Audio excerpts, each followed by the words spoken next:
Automated Discipline, How to Stay on Track All the Time, written by Khatzumoto, posted in January of 2009. It being early January, common practice would dictate that right now I wish you a Happy New Year, but other people have probably done that already.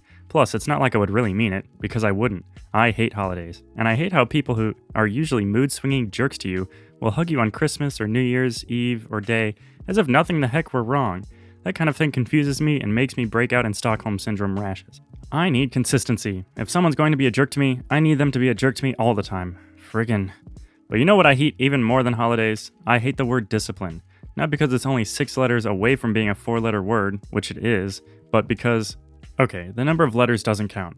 I hated, the D word because it has been misused and abused to death.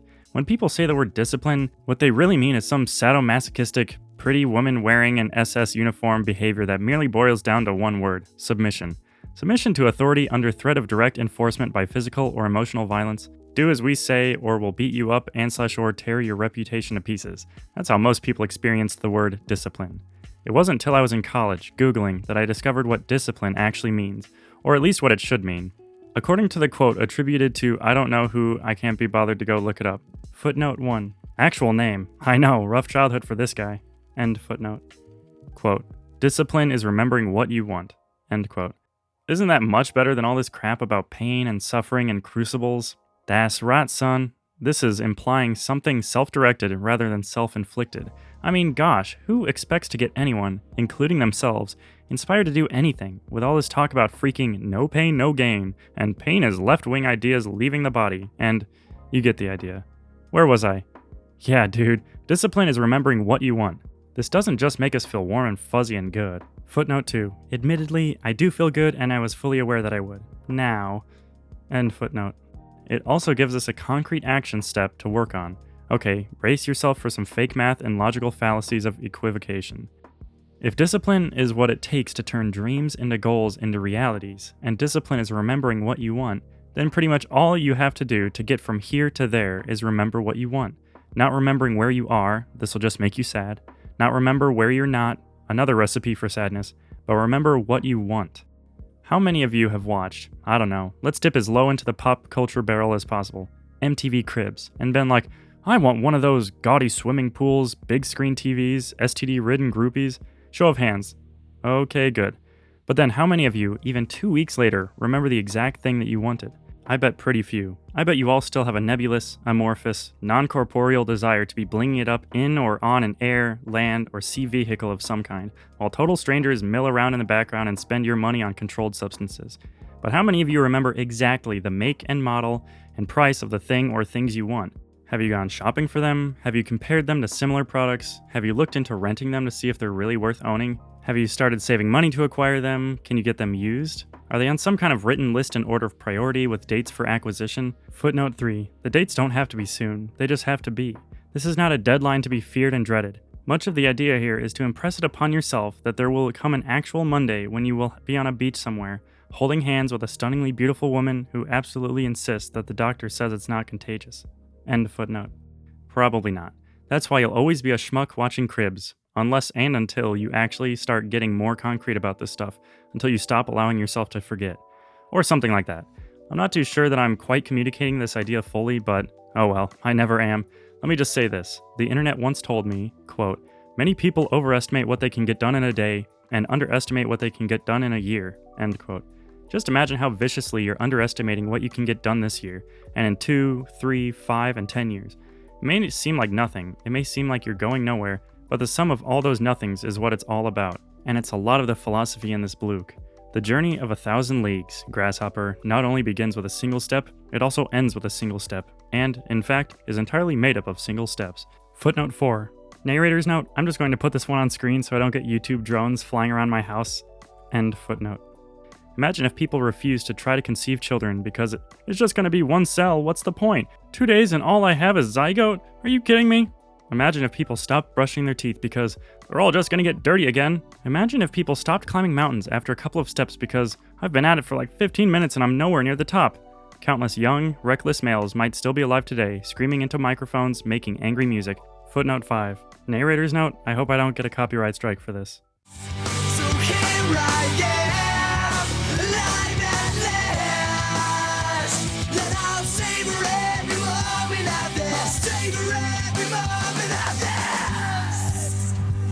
Life is so hard. End footnote. For me to have angst too.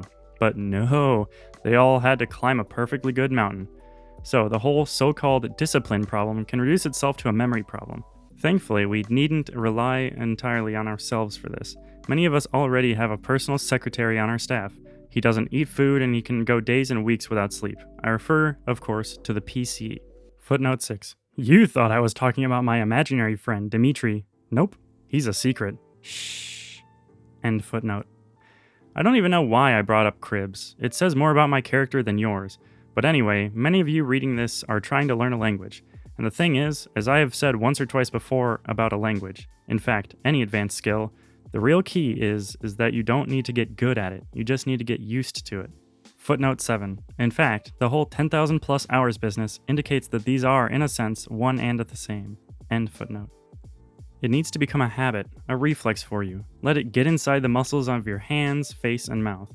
It's the biggest no-brainer ever, because all you have to do is expose yourself. Expose yourself to language radiation until you not only get temporary radiation sickness, but actually develop the cancer of fluency in a language. Pretty grotesque example, huh? But if you think about it, the changes that are going to go on as you acquire the language are going to be occurring at a cellular level, just like cancer. Okay, so a lot of things happen at a cellular level, I know. Footnote 8. Speaking of which, part, not all but part, of the reason academic linguistics still sucks so much is that it's effectively being bottlenecked by neuroscience. As far as I know, the fundamental mechanisms and units at work with language are still not understood in such a way as to allow you to make neat and tidy predictions like in the physical sciences. It's all a gray box, if you will. So, professional linguists who study language acquisition can still sometimes get their lunch eaten by anyone who's actually learned a language and writes a blog about it, like Stephen Kaufmann. At least it seems that way to me. End footnote. Whatever. You get the idea. Software. And so, reminding yourself to work on your target language can be made equivalent to working on it. How? Have patience. All will be revealed. When ego surfing, one criticism I often read about this bloke is that there's a lot of general discussion and not many specific, detailed steps. Most of the time, I figure everyone has their own preferences in terms of how to get stuff done. I certainly don't like reading people flapping lip about how they spent 6 months installing Ubuntu over the firmware for their cat's litter box and then wrote a Ruby script to make it send status alerts to their iPhone. Footnote 9. The poo is runny. Runny. I'm only making fun of it because I secretly want one. Oh, Captain Planet, I want an iPhone. Yes, I just prayed to Captain Planet. You may just be weirded out, but I feel dirty. The man has blue skin. Ew.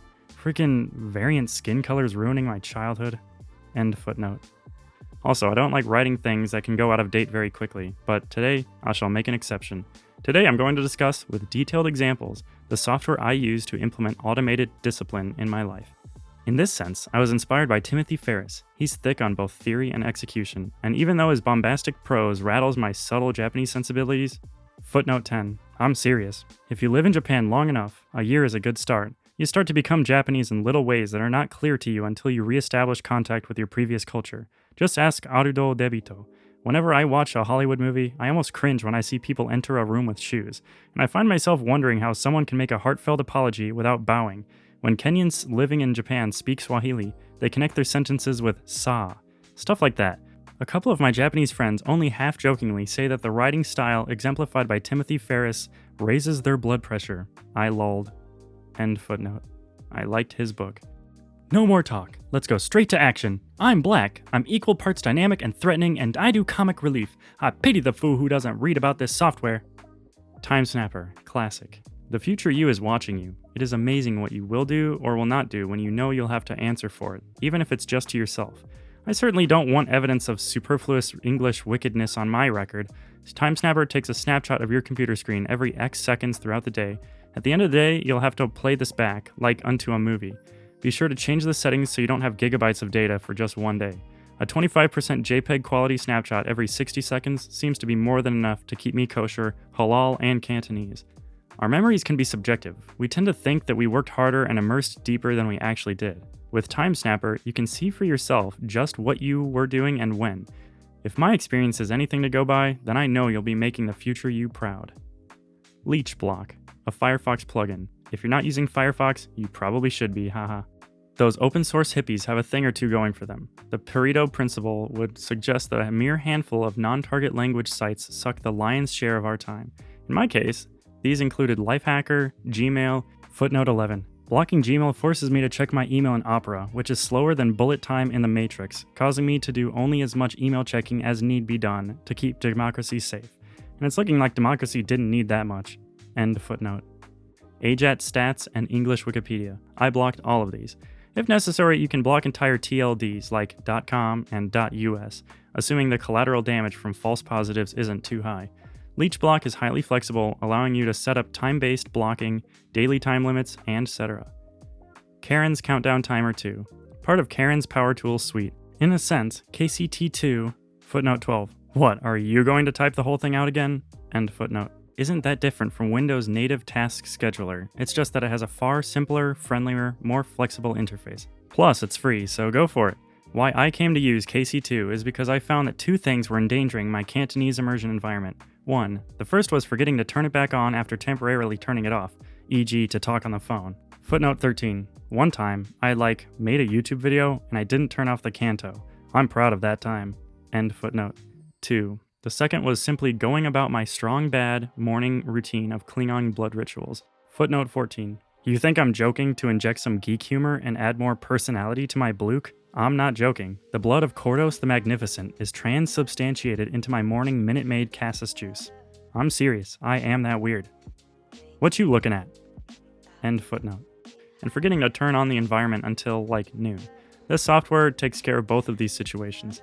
I schedule Cantonese radio to play every 60 minutes, Cantonese TV and movies to turn themselves on every 3 hours, and my favorite Chinese/Cantonese websites to open up daily, weekly, fortnightly at the times of day I tend to feel like reading each one, all automatically and without a nag screen. This is what I mean when I talk about making the reminder nearly equivalent to the necessary action. Batch files. If you don't know what these are or are a little scared right now, you can safely ignore this part. Writing scripts to tell your computer to do a bunch of stuff comes naturally to Linux or Unix people, and if my college professor's war stories are to be believed, command line batch processing was at one point the default, natural state of computing. I guess times have changed and things have gone all gooey, but not necessarily for the better. I use batch files in conjunction with KCT2 to both set up and take down work environments for myself, and I have to say, it's as if I'd been picking dust bunnies with my fingers when all this time I had a vacuum cleaner. Certainly, the mouse and monitor are a powerful, and in many cases time-saving, combination, but many of us current Mac/Windows-style GUI-centric operating system users are guilty of underusing our computer's ability to automate tasks. Highly recommended for those who feel comfortable doing it. In fact, you might get so into it that the limitations of Windows batch processing starts giving you Linux lust, thanks to Inspect My Gadget for the guide. Unfortunately, these tools are almost all Windows-based. Of course, I don't use Windows myself. I run Ubuntu off a twig I picked up hiking one day, but my, friend does. If you know of similar tools for any other platform, please feel free to share. Also, cautious but sincere thanks to English language LifeHacker, where I found many of these tools, only to exit quietly as soon as my business was done. ていうか、LifeHacker の日本語版もあるけど。Note to non-geeks, this software is all very easy to use, I promise. I just act super geeky to show off to other geeks. That's how we roll. If you need help, check the software instructions or just ask here in the comments section. Someone will almost certainly rescue you. Not me. I'll be drinking cassis juice from a cup running Ubuntu a la dual boot. Also, it may seem like overkill to have my computer essentially turn things on and off for me. After all, it's just a few clicks here and there. But like Ron said, and I keep quoting, quote, "The things that are easy to do are also easy not to do." End quote. Besides, over time, this could add up to thousands of clicks saved. The end.